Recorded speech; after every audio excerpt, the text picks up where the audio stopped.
Let's now focus on the ongoing operation in Shakahola.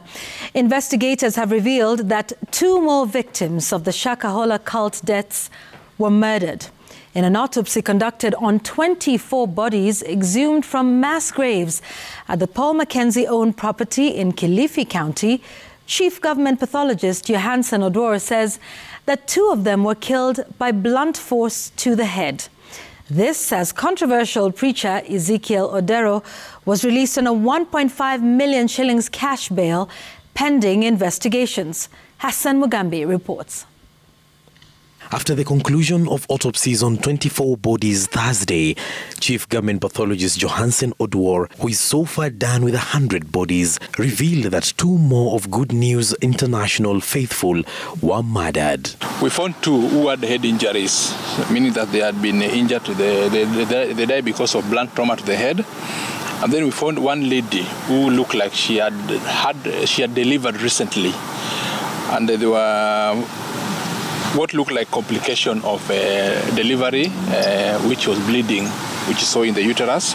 11 more bodies will be examined Friday before the homicide team heads back to the 800-acre piece of land owned by controversial cult leader Paul Mackenzie, where more mass gravesites have been marked for exhumation.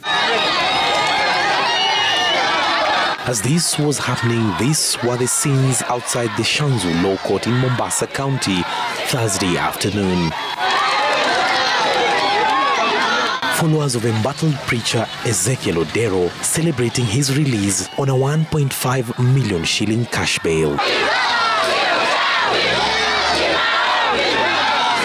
According to Shanzu Senior Principal Magistrate Joe Omedo, the prosecution failed to convince the court that it had made good use of the 7 days Odero has been incarcerated and had not told the court whether statements from witnesses had been recorded. According to Omedo, the prosecution also failed to convince the court that Odero would interfere with witnesses if released. The prosecution had sought to have Odero held for a further 30 days, citing fresh evidence of bodies recovered in Shakahola that indicated murder and needed to ascertain what had happened to the victims. Odero was, however, directed not to speak about the matter in public. Odero has filed an objection to the move by the government, seeking to freeze 15 of his accounts and those that belong to his church, saying that it is an infringement on his rights to own property and freedom of worship. The New Life Prayer Center church leader also wants the court to expunge an order that suspended operation of his television station. The matter, certified urgent,